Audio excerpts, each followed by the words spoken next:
उसको पता तक भी नहीं है कि हेलमेट ऐसी क्या चीज होती है। पिता ने हेलमेट पहना हुआ लेकिन बच्चा ने नहीं पहना। बच्चा बोल भी नहीं सकता है, उसकी तर्क शक्ति समझ सकती कुछ है ही नहीं, वो क्या करे। इस बात को मैं इसलिए कह रहा हूं कि ये जो सुरक्षा की सोच है ये बचपन से होनी चाहिए।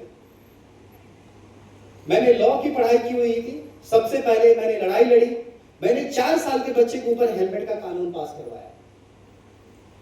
आप लोगों को पता था ये कानून कि कितने साल के बच्चे के ऊपर हेलमेट होना चाहिए? चलिए, लेकिन ये पता है कि ये कानून अच्छा हुआ यानी कि आपके फेवर में। एक जोरदार तालियां बजाएं, तो तालियों को बजाएं, ये जीत आपकी है, ये जीत आपकी है। अभी मैंने कुछ देर पहले कहा कि वो जो फिरोजपुर में जो पिता है अपने बच्चे को बाइक पे बिठा के लेके जा रहे हैं लेकिन हेलमेट नहीं पहनाए हुए हैं, यानी कि उस पिता की गलती क्या है? आप बताएंगे बेटा, उस पिता की गलती क्या है जिसमें मैं बताना चाह रहा हूं? जोरदार तालियां। इन्होंने बच्चे समझ गए, उन्होंने उस बच्चे को हेलमेट नहीं पहनाया हुआ है। अभी जो बोर्ड एग्जाम खत्म हुए हैं, हर पेरेंट्स है अपने बच्चे को स्कूटी बाइक देते हैं हमारे हिंदुस्तान में। तो ये सबसे बड़ा क्राइम है। देखिए, इस हॉल के अंदर जितने भी बच्चे बैठे हैं, कोई भी इनमें से नंगे पांव यहां नहीं आया है। इस हॉल के अंदर हर किसी के पैरों में क्या है? जूते और चप्पल है, हर किसी के। इस चीज किसने दिया था? आपको जूते चप्पल पहनाना किसने सिखाया बेटा? आप बताओ। हाँ, किसने? मम्मी पापा ने। जोरदार तालियां बजाएं।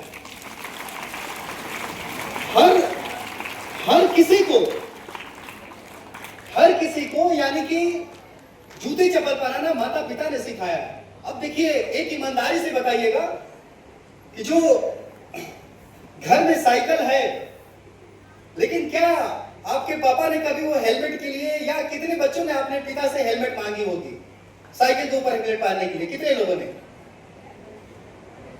बस ठीक है, यानी 5 ऐसे बच्चे देखिए समझदार है। थैंक यू कि आप मेरी बातों को सुन रहे हैं ध्यान से और आपने हाथ भी उठाया। Thank you.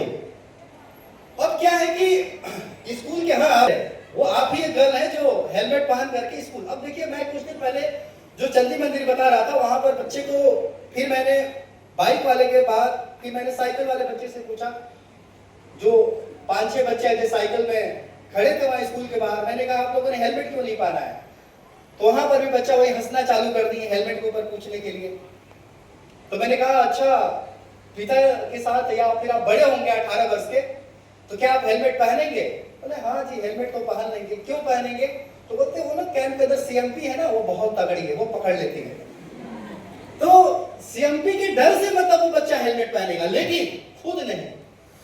अब सोचिए, अब ये तो नहीं है कि अगर आज भारत के हर कोने कोने में अगर सीएमपी हो जाए तो शायद इस सड़कों पर ऐसी कोई प्रॉब्लम ही नहीं रहेगी, हमारी जीत ऐसे ही हो जाएगी। लेकिन हर जगह सीएमपी नहीं हो सकती है। ये सीएमपी की जो सोच, जो आप लोग इस कैंटोनमेंट एरिया में रह रहे हैं, आप भारत के कोने कोने में जाएंगे। अभी आप लोगों ने, जैसे मैंने सीएमपी का नाम लिया, आप लोगों ने हंसना चालू कर दिया। तो मेरी पर्पस यही है कि यहां पर आपकी उस सोच को बदलना है। अब बच्चा क्या है जी, आप खुद सोचिए कि जिसको साइकिल के ऊपर मतलब 11th में चला गया बच्चा, हेलमेट नहीं पहन रहा है, वो क्या देश को उसने बदलने के लिए सोचेगा, जबकि उसकी जिंदगी कितनी बड़ी इंपॉर्टेंट है। अगर इसी चीज को हम यूरोपियन कंट्री में जाएं, अगर 90 साल का बुजुर्ग व्यक्ति भी अगर घर से सिर्फ साइकिल लेकर के निकलता है तो हेलमेट पहन करके निकलता है। वो क्यों? क्योंकि सुरक्षा की सोच उसके डीएनए में आ चुकी है। और हमारे भारत के अंदर कैसी डीएनए है? मैं अभी इस कैंप के अंदर भी देख रहा था कि हाँ जी, सुबह सुबह जा रहे हैं, एक पतली सी वो टोपी वाली हेलमेट पहने हैं और ये दोनों बगल से खुले, ऐसे लग रहा है कि 15 अगस्त से पहले ही तिरंगा फहरा रहे हैं। ये दोनों उड़ते, मतलब ये भी लोग नहीं मान रहे हैं। सोचिए कितना बड़ा एहसान कर दे रहे हैं। अब जब सिविलियन परिवार के बीच में जाता हूं, जहां हादसे हुए रहते हैं, कुछ वर्षों में क्या है, देखिए आपकी मम्मी होंगी, अब आपको पता होगा कि ये तो आप लोगों से वाकिफ मैं नहीं जानता हूं, आप भी लोग समझ सकते हैं कि मम्मी के लिए घर में हेलमेट होगा कि नहीं होगा। लेकिन कुछ वर्षों में महिलाओं की सबसे ज्यादा मौत के आंकड़ों में संख्या बढ़ रही है। कारण क्या है? कि बाइक की सीट पहले प्लेन हुआ करती थी, अभी क्या है कि जो पीछे की सीट है बच्चे की स्माइल बता दे रही है कि सेकेंड फ्लोर तक उठी रहती है, स्टाइलिश आ गई है। मम्मी भी स्टाइलिश लगती है जब पापा के साथ बाइक पे बैठती है, ठीक है। अब शहर के अंदर आप जैसे ही जाएंगे, इतने बड़े बड़े ट्रैफिक व्यवस्थाओं को लेकर के ब्रेकर बना दिए गए हैं। उस ब्रेकर को मैं यमराज का डेरा मैं बोलता हूं। अब होता क्या है कि पापा को भी जल्दी से ऑफिस पकड़ना है और मम्मी को भी अगले दिन क्या है कि उनके भाई की शादी है, तो उसके लिए शॉपिंग भी करनी है। तो वो शॉपिंग के रूप में सोच रही है कि मैं कौन से दुकान से क्या खरीदूंगी और कितना बजट मतलब लेना चाहिए, वो उसके बारे में सोच रही है। घर से निकलते वक्त उनके पति तो हेलमेट पहने हैं, लेकिन अगर उनको कहते हैं कि अरे आप ही हेलमेट पहनो, तो कहती है जी बाल खराब हो जाएंगे जी। अब बाल खराब होने के चक्कर में उन्होंने हेलमेट का क्या किया, सत्यानाश कर दिया कि घर में ही पड़ा रहा। अब जैसे ही शहर के बीच जाते हैं 70 से 80 की स्पीड रहती है, तब तक जो ब्रेकर है क्या है, यमराज का डेरा है। वो कहता है कि हाँ जी आज पतरी बढ़ा लो जी, आज मिल गया एक। अब वो क्या करते हैं कि जैसे ब्रेकर को क्रॉस करते हैं, मम्मी जो सेकेंड फ्लोर से थर्ड फ्लोर पे जाती हैं और सीधे ट्रॉमा सेंटर में चली जाती है।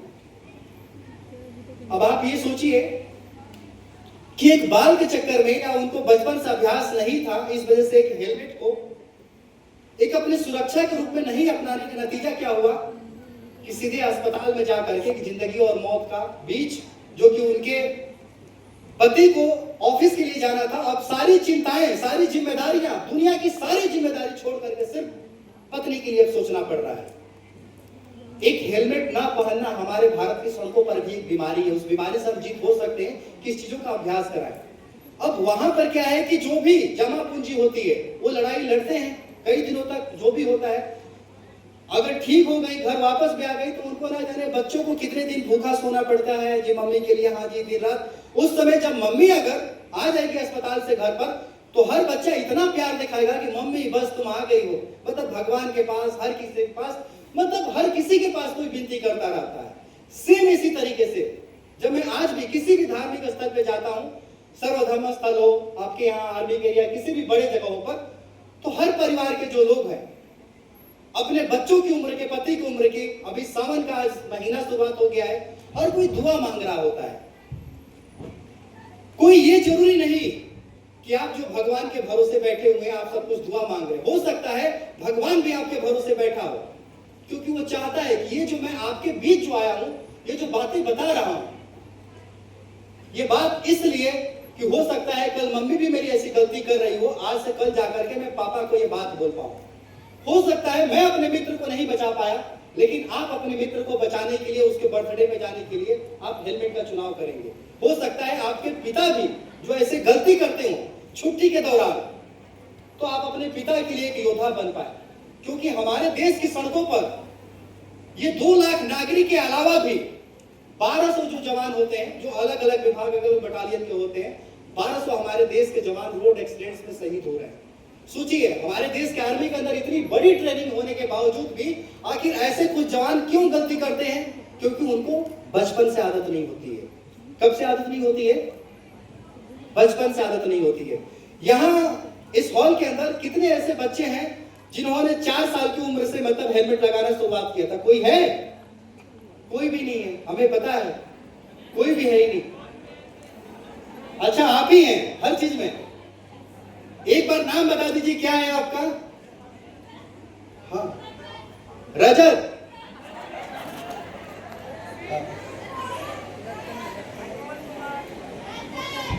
अच्छा एक बार खड़े होकर के बता दीजिए। खड़े होकर के, बेटा खड़े हो जाओ, खड़े होकर के बता दीजिए। अब आप फंस गई हैं गलती से। अब आपको रोज बच्चे आपको चिढ़ाने वाले हैं। हेलमेट अगर एक दिन भी गायब हो गया ना, तो बच्चे आपको चिढ़ाना। आप खड़े हो जाइए अगर, ठीक है। रतन, अच्छा रतन कौर जी के लिए जोरदार तालियां बजाएं। मैं बार बार इसलिए तालियां बजवा रहा हूं क्योंकि देखिए एक हेलमेट पहनना, अगर आप बचपन से अगर हेलमेट की आदत डाल रहे हैं, तो आप सिर्फ अपने घर परिवार के हीरो नहीं, बल्कि आप समाज के भी बहुत बड़े हीरो हैं। लेकिन अगर आप दूसरों को हेलमेट के लिए जागरूक करना, अगर टोकना चालू करते हैं, तो आप इस देश के हीरो कहलाने लायक होते हैं। यही लड़ाई जो है आपको लड़नी है। ये लड़ाई इसलिए लड़नी है, आपको पता है कि दुनिया में सबसे ज्यादा सड़क हादसों में मौत कहां होती है, पता है? कोई बताएगा? दुनिया में सबसे ज्यादा मौत कहां हो रही है इस समय? एक जोरदार तालियां इनके लिए बजाएं। देखिए एनसीसी सब कुछ है, जोरदार तालियां बजाएं। यानी कि हिंदुस्तान में मौत हो रही है और आप लोग इस चीज को आप समझ रहे हैं कि कितना मेहनत करके आपके टीचर ने यहां पर इस कार्यक्रम का आयोजन किया गया है ताकि देश के मेन जो प्रॉब्लम है, जो चुनौती है, वो सब आप लोगों के बीच बताया जाए। आपको कल से एक भारत के लिए एक सिपाही बनना है। मैं यहां पर सिर्फ एक सिपाही बनाने के लिए आप लोगों को आया हूं। मैं हर जगह यात्रा कर रहा हूं। ये सिपाही आप तभी बन सकते हैं जब आप स्वयं में निश्चित कर लें कि मैं साइकिल हो या बाइक हो, उस पर बिना हेलमेट का हमें चलना ही नहीं है, लेकिन अपने माता पिता को बिना हेलमेट के नहीं चलने देना है। क्योंकि आपकी दुनिया बनाने वाले, पहले ही मैंने कहा कि वो माता पिता ही हैं आपके। अगर उनके साथ सड़कों पर कुछ होता है तो सोचिए ऐसे क्या होगा। अभी कुछ एक महीने पहले हमारे देश की जो महामहिम राष्ट्रपति द्रौपदी मुर्मू जी हैं, सोचिए आज भारत की महामहिम है, उनका जन्मदिन था। आप जैसे ही बच्चे जाकर के उनको बर्थडे विश कर रहे थे, लेकिन उनके आंखों में आंसू रुक नहीं पा रहे थे। हमारे सेना अधिकारी ने उन्होंने तो जाकर के रुमाल दिया, मतलब इतना तेजी से। सोचिए उस मां के आंसू क्यों नहीं रुक पा रहे थे? क्योंकि उनके पुत्र की भी मृत्यु सड़क हादसे में हो गई थी और वो एक हेलमेट देने में वो भी असफल रही है। सोचिए उस मां के ऊपर क्या गुजरती होगी। हमारे देश के इतने बड़े उद्योगपति साइरस मिस्त्री जी 500 करोड़ रुपए का सूर्य मंदिर बनवा करके आ रहे थे। करोड़ों रुपए की उनके पास गाड़ी थी। दुनिया के लिए उन्होंने सीट बेल्ट बनाया, मगर एक छोटी सी गलती उनकी पूरी इमारत को ही ध्वस्त कर दी। एक छोटी सी गलती यह थी कि उन्होंने सीट बेल्ट नहीं पहना था, और जब वो मरे तो उनको पता भी नहीं चला कि मैं मर भी चुका हूं। और जो उनकी सारथी थी, जो डॉक्टर थी, उन्होंने सीट बेल्ट पहना हुआ था, वो बच गई। आगे जो लोग भी बैठे थे सीट बेल्ट पहने हुए थे, बच गए थे। लेकिन पीछे बैठने वाले लोग आज भी हमारे हिंदुस्तान के अंदर सीट बेल्ट नहीं लगाते हैं, और उन्होंने वही चीज किया। तो उनकी डेथ के बाद भारत सरकार ने नोटिफिकेशन जारी किया कि पीछे वाले सीट पर भी बैठने पर फोर व्हीलर आपको सीट बेल्ट लगानी होगी। अब गाड़ियों में आ गए फीचर्स, लेकिन आपको ईमानदारी से पता होगा कि कितने लोग इस चीज को फॉलो करते हैं। जब आप भी जाते हैं, अगर पीछे बैठते हैं, तो आप सीट बेल्ट लगाने के लिए क्या सोचते हैं? आप नहीं कर पाते हैं। हमारे देश में जो आतंकवादी हैं, उनकी सारी गतिविधियों पर हमारे देश की सेना की नजर होती है, उनकी हर चाल पर नजर होती है। लेकिन सड़कों पर जो ये इतनी मौत हो रही है, इस चाल को कौन समझेगा? अगर कोई रॉन्ग साइड की सड़क पे चल रहा है, अगर वो गलती कर रहा है, ड्रिंक करके ड्राइव कर रहा है, तो वो एक हमारे देश के अंदर एक आतंकवादी की ही लिस्ट में आता है। क्योंकि आतंकवादी इनोसेंट पर्सन को मारते हैं, एक सामान्य नागरिक को मारते हैं। और सड़कों पर जब मौत होती है बिना गलती का, तो सोचिए आप, वो इंसान की जो सोच होती है एक आम नागरिक को मारने की हो जाती है। मैं इसकी घटना आपको बता रहा हूं। एक आपने गाजियाबाद का वीडियो देखा होगा सोशल मीडिया पर या न्यूज के माध्यम से।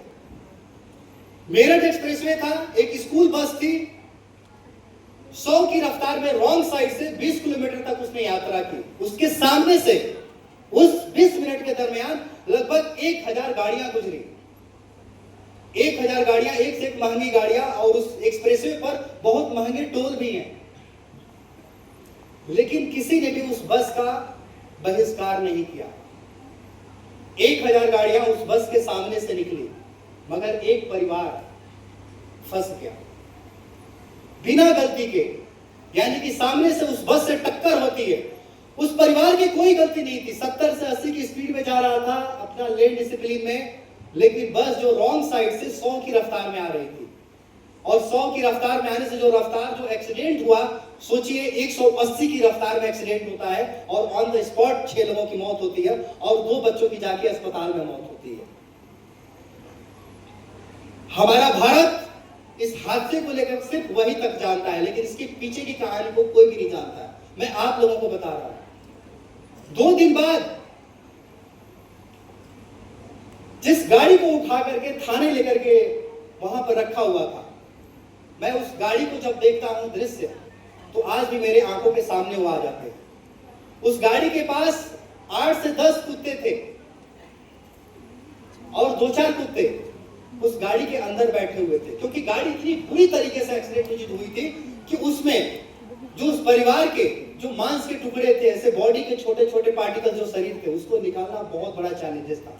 और वो कुत्ते उन्हें नोच करके खा रहे थे किसी तरीके से। सोचिए कितनी बड़ी है त्रासदी पीड़ा है। ऐसा दृश्य हमने कोविड में देखा था कि जो कोविड के अंदर जो कि इंसानों को जलाने के लिए लकड़ियां नहीं थी, लोगों को मां गंगा में बहा दिया गया था।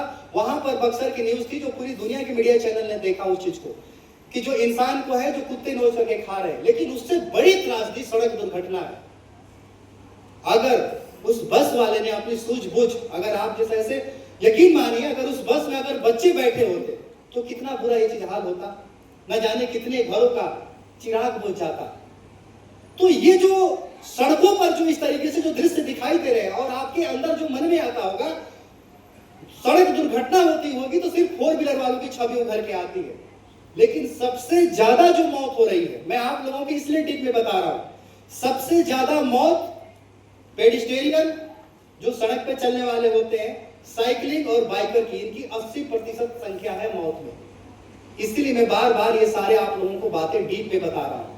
सड़क पर आप यहाँ इस कैंटोनमेंट एरिया के अंदर भी आप चलते हैं तो आपके लिए अलग पैदल के लिए रास्ते बनाए गए हैं, लेकिन बहुत ऐसे बच्चे होते हैं बात करते हुए वो सड़क पर आ जाते हैं, उन्हें पीछे आगे पीछे गाड़ी का ध्यान तक नहीं रहता है।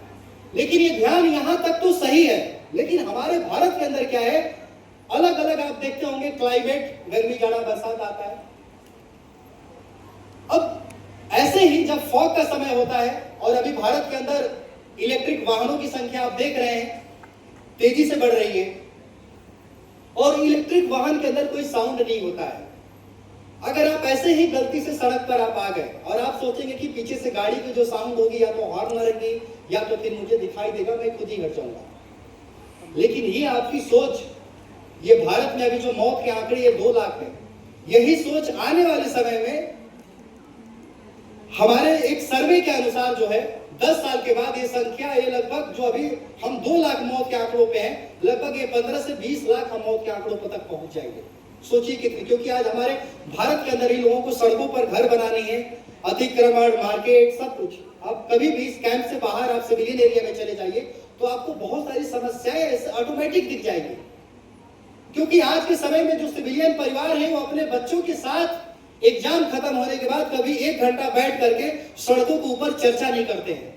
हमारे घर के जो माता पिता हैं वो सोचते हैं कि बच्चे स्कूल में जो शिक्षा ले रहे हैं वो बहुत है, उन्हें सब कुछ समझ में आ जाएगी, वो एक सोल्जर बन जाएंगे, वो देश के एक इंजीनियर, डॉक्टर, मतलब वो हर महान हस्ती बन जाएंगे।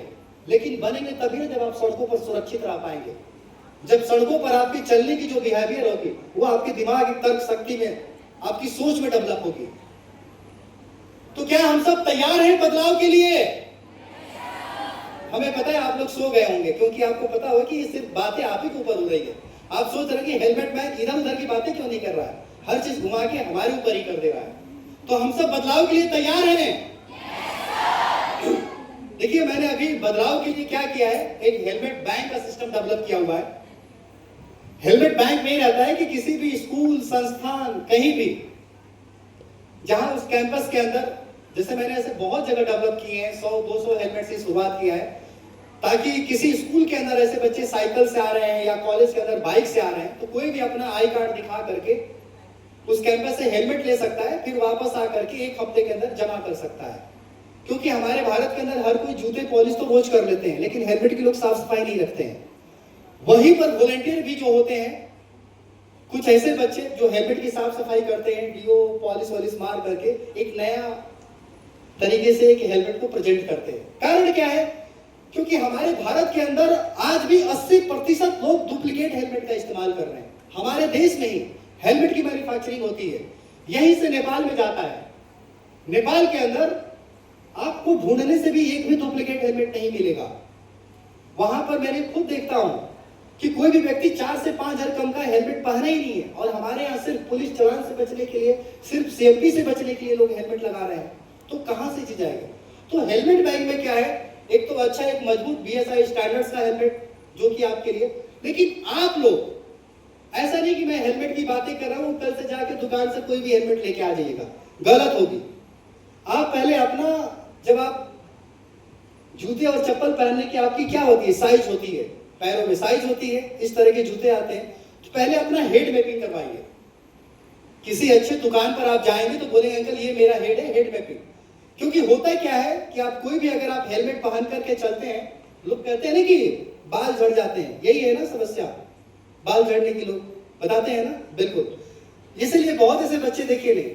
अब होता क्या है कि हाँ, अगर आपका चुनाव सही नहीं रहेगा तो बाल बिल्कुल झड़ेंगे। अब आप चल रहे हैं 70 से 80 की स्पीड में, आपका ये 20 से 25 केजी का ये हेलमेट वजन बनाता है। अगर ये ढीला रहेगा तो आपके बाल के साथ लड़के अंदर के पसीने के साथ ये 40 साल में आपको टकला बना देगा, ठीक है, आप बिल्कुल गांजा दिखने लगेंगे।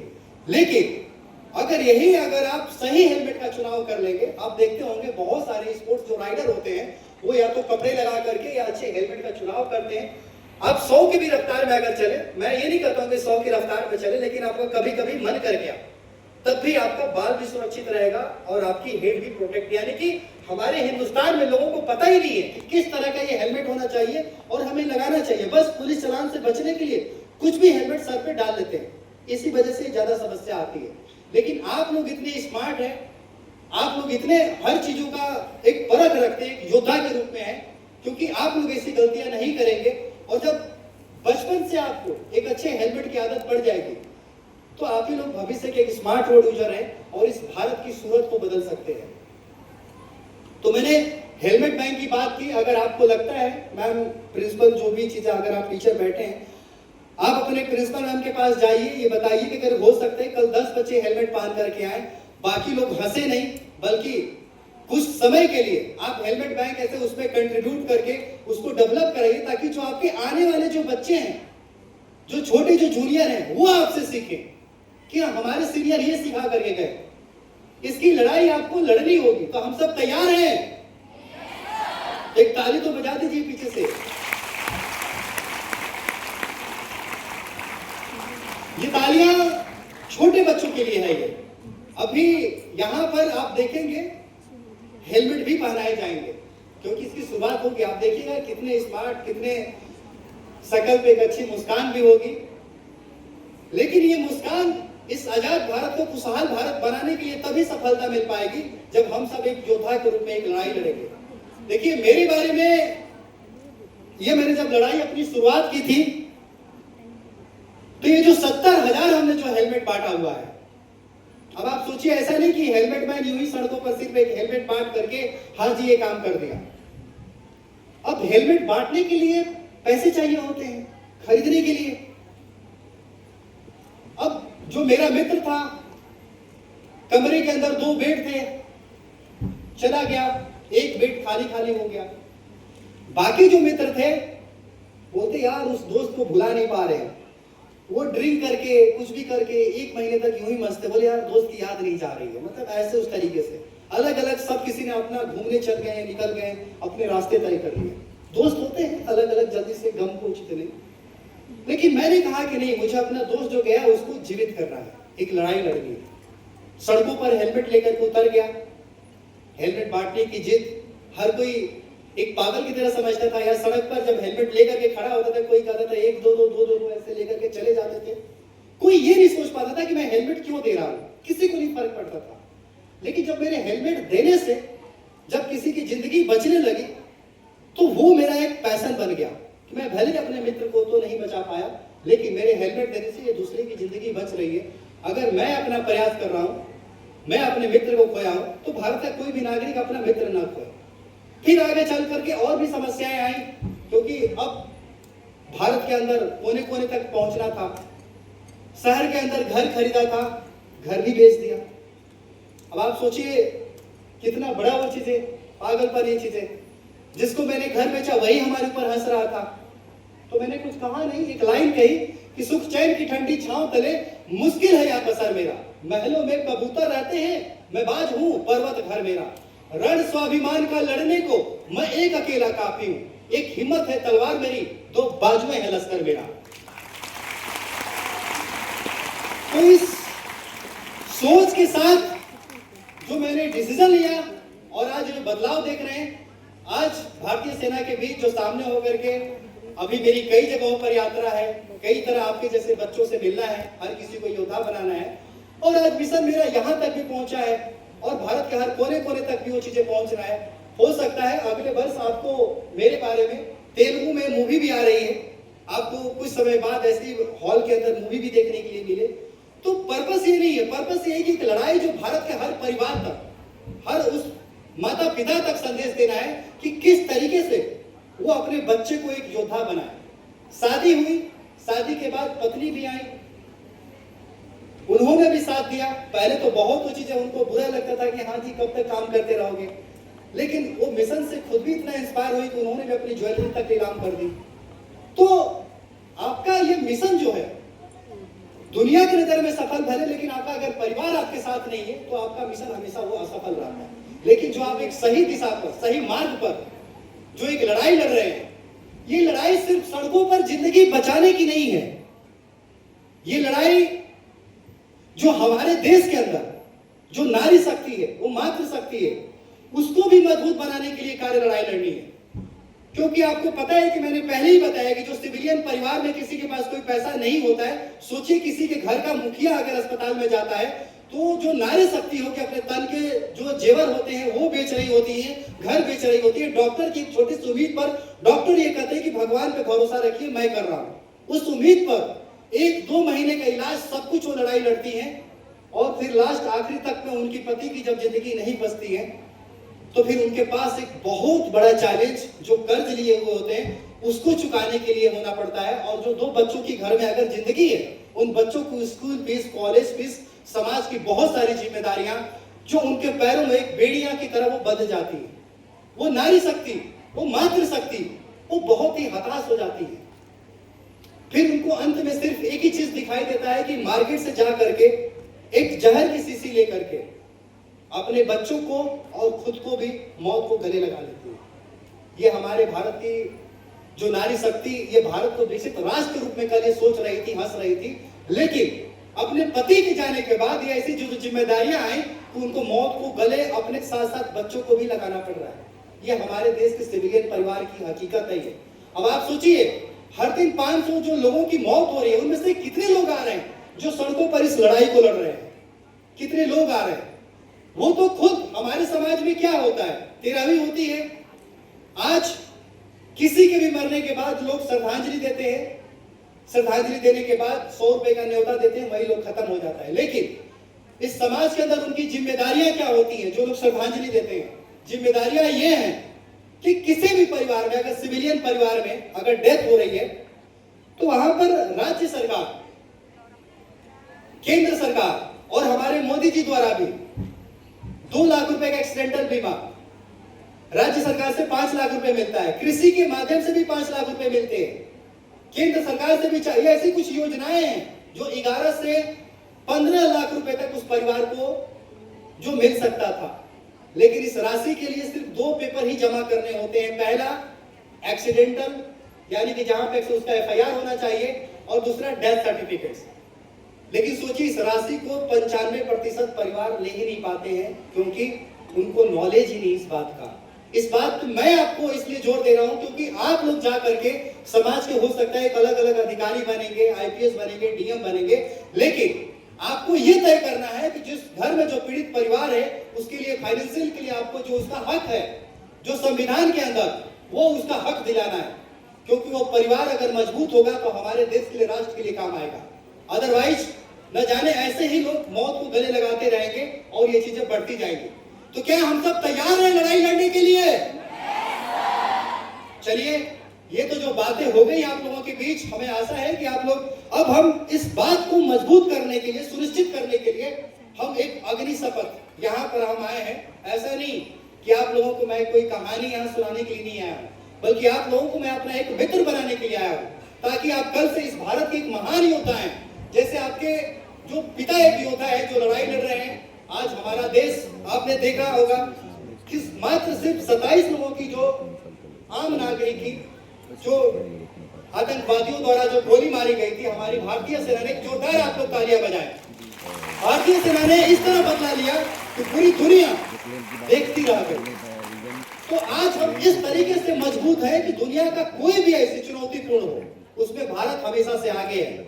हमारी भारतीय सेना का इतिहास चाहे द्वितीय विश्व युद्ध से लेकर के जब भी हो, वो पूरी दुनिया को लोहा मनवा चुकी है। लेकिन ये जो सड़कों पर जो मौत हो रही है, इस सड़कों पर मौत को तभी रोका जा सकता है जब आप लोग अपने आप को खुद में एक सैनिक की तरह अपनी भावना, कल आईने के सामने खड़ा होकर के देखना है कि क्या मैं एक छात्र हूं या भारत के लिए एक सैनिक भी हूं। इस सड़कों पर जिंदगी बचाने के लिए हो सकता है, देखिए ये मुझे हेलमेट में आप देख रहे हैं, मैं कोई टू व्हीलर नहीं चलाता हूं, मैं फोर व्हीलर चलाता हूं और कार में भी हेलमेट पहन के चलाता हूं। क्यों?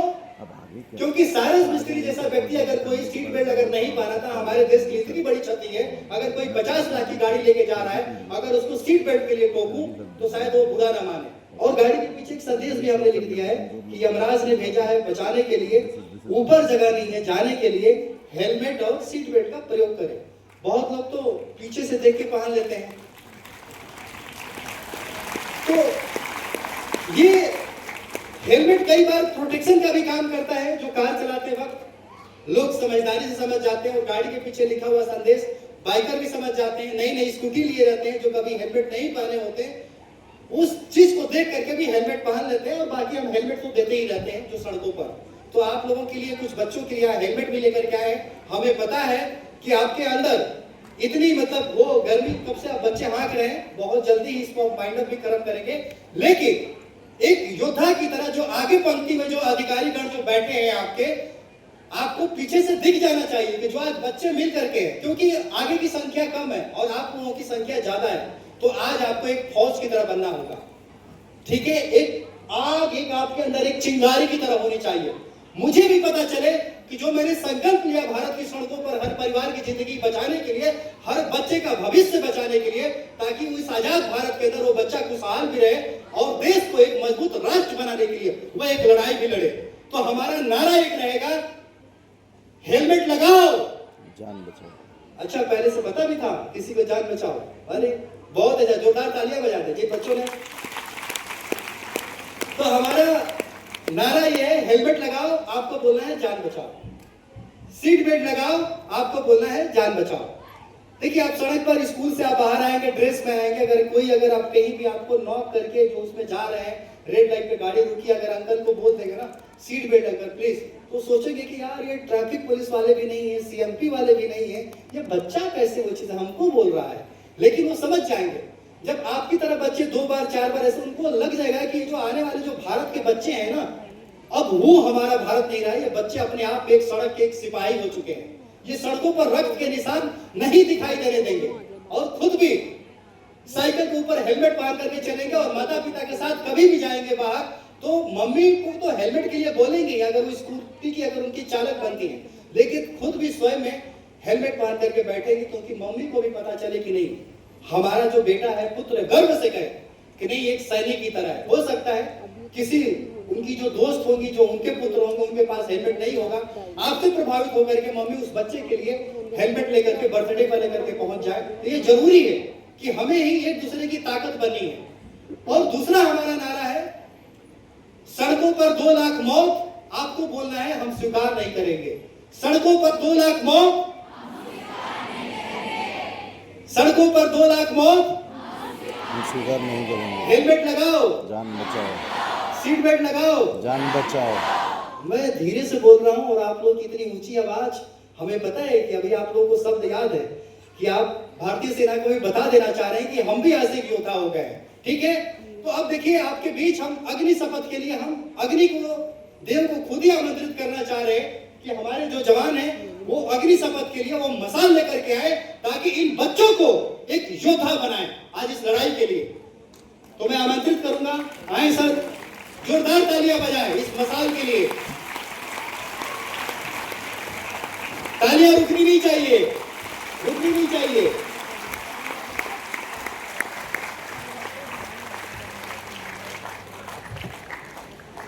तो देख सकते हैं कितना प्यारा मसाल है ये मसाल एक अपने आप में एक अग्नि शपथ है। ये मसाल इसलिए है कि हम शमशान घाट में, जो मैंने पहले ही बताया है, कि जो जलती हुई लाशों को रोकना है ताकि अपने अंदर के जागरूकता की ज्वाला को जलानी है।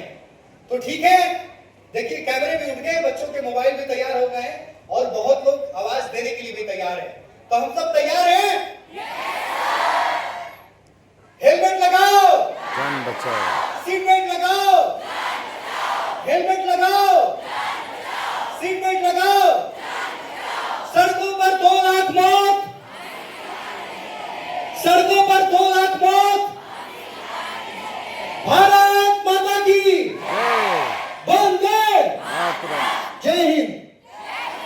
बहुत बहुत धन्यवाद, आप लोगों ने इतना संयम बना करके रखे और योद्धा के रूप में आप लोगों ने संकल्प को स्वीकार किया।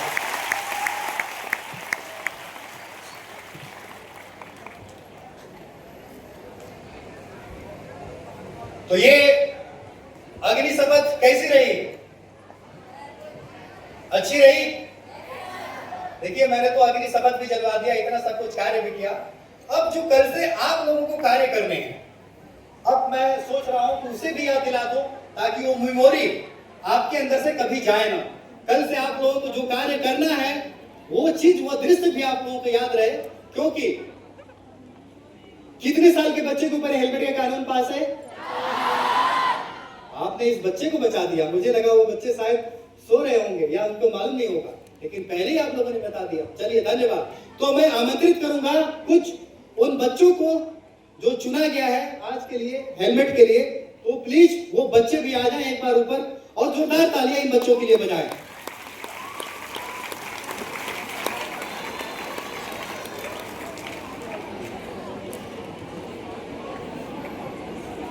देखिए ये आपके दोस्त ही हैं बच्चे, और जिन्होंने संकल्प ले रखा है कि अब हमें भारत को एक मजबूत राष्ट्र बनाना है और हर स्तर तक हेलमेट पहुंचाना है।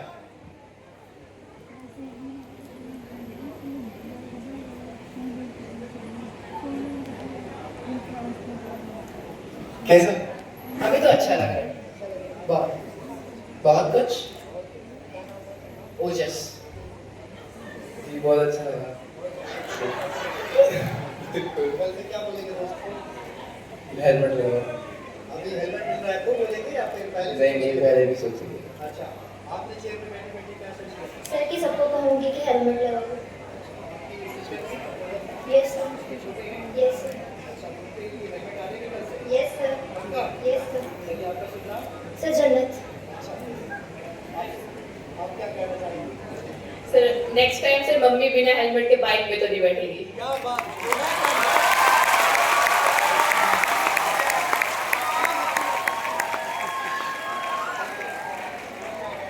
सर मैं ये कहना चाहूंगी कि मैं अपने छोटे भाई बहनों को भी हेलमेट दूंगी, और जो बड़े ऐसे बाइक चलाते हैं ना, तो उनको भी लगा कर दूंगी कि बोलूंगी कि हेलमेट लगा के जाया करो, ऐसे मत जाया करो। क्या बात है, जोरदार तालियां। देखिए ये जो आगे जो बैठी है, हो सकता है कल यही बच्ची हमारे देश की राष्ट्रपति बने, जो कि आज भारत के हर परिवार के लिए सोचो, हो सकता है। तो अगर इन्होंने पहले से अगर सेवा की भावना, अगर ये चीज होगी, तो एक देश को यही लोग मजबूत, एक सशक्त बनाते हैं। तो अब हेलमेट की तरफ हम आगे बढ़ते हैं। कलरफुल हेलमेट है, तो सर हेलमेट को लेकर के आप आए।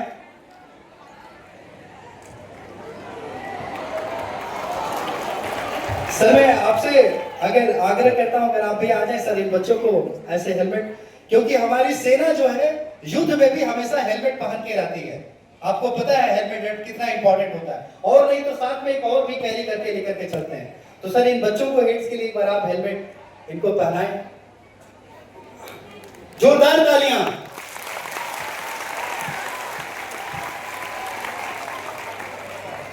बगल से भी बांधनी है आपको, ठीक है?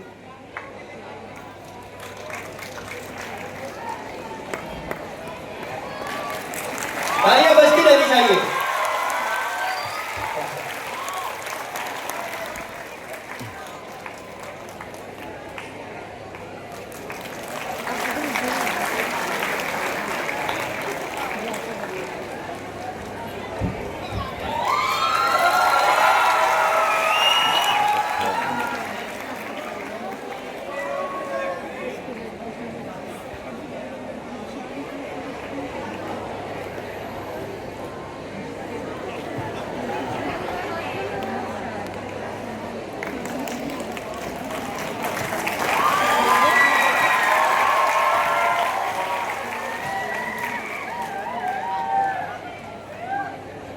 Thank you sir. ये हमें पता है कि ये जो आपके आवाज आ रहे थे ना, आप अलग स्कूल के हैं, जो इनके स्कूल के इनके सपोर्ट के लिए तालियां बजाएं।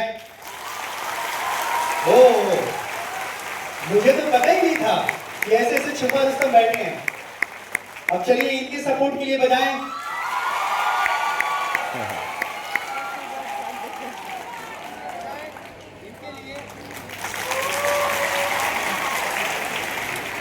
अब चलिए इनके लिए बजाएं। अच्छा, क्या बात है बेटा। अब इनके लिए बजाएं। ये आपके आगे वाले ही हैं। ये भी क्यों नहीं तालियां बजा रहे हैं? आपको क्यों पीछे करते रहे? तालियां बजाएं भाई आपके लिए। ये तालियों में सबसे बड़ी एक जीत की ताकत होती है। कल मैं बग्गा बॉर्डर पे था और जब भी था, आप समझ सकते हैं भारत के अंदर कितनी देशभक्ति है। लेकिन देशभक्ति तभी कम आएगी जब सड़कों पर ऐसी जिंदगी सुरक्षित रह पाएगी। ठीक है, और एक जोरदार तालियां बजाएं सभी के लिए, सभी बच्चों के लिए जोरदार। यही जोश, ये जो जुनून है, आपको जिंदगी के आखिरी वक्त तक भी चाहिए। क्योंकि यहाँ किसी भी इंसान का रिटायरमेंट कभी नहीं आता। हमारे देश की सेना भी है, भले ही यहाँ एक समय के बाद रिटायर, लेकिन फिर भी अपने लिए हमेशा देश के लिए लड़ाई लड़ते रहते हैं। इनकी पूरी पैरी नजर होती है। तो जो आपका कर्तव्य, जो कल से जो होना चाहिए या आज से होना चाहिए, ये हमेशा आपको तय कर लेना है, ताकि हमारे भारत की सड़कों पर इस रक्त के निशान को मिटाने के लिए, हर किसी की जिंदगी बचाने के लिए आपको चुप्पी तोड़नी है और हमारे देश को जागरूक करना है। बहुत बहुत धन्यवाद आप सभी का, धन्यवाद। Thank you so much sir, thank you. आप लोगों ने मुझे इतना आशीर्वाद दिया। और एक बार हम लोग group photo, sir group photo एक बार सारा चीजें बच्चों के साथ।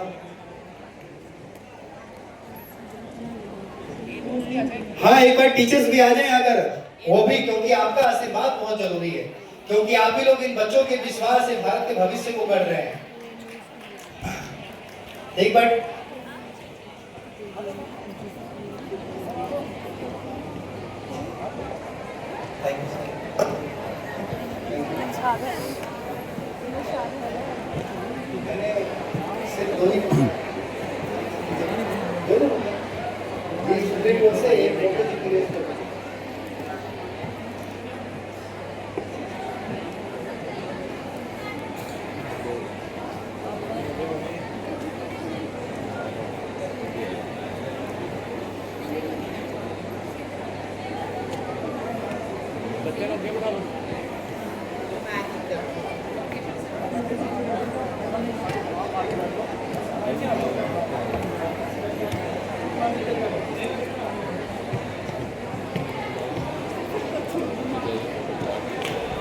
एक लड़के को बुलाना यार, छोटा लड़का है तो वो पकड़ लेगा थोड़ी देर के लिए ना। कोई ये फ़ोन कोई है तो बुला दूँ इसी। हाँ,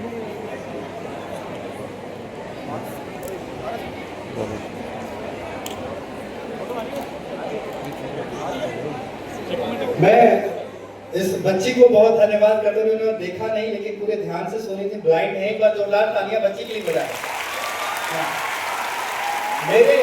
मेरे सामने से ही गुजर रही थी और कह रही थी कि वो हेलमेट पहना के आया क्या।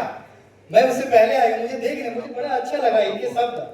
और देखिए, मैं बड़ा भाग्यशाली हूँ कि इनके बीच में खड़ा होकर के, और बड़ा अच्छा लग रहा है। जोरदार तालियां एक बार फिर से बजाएं।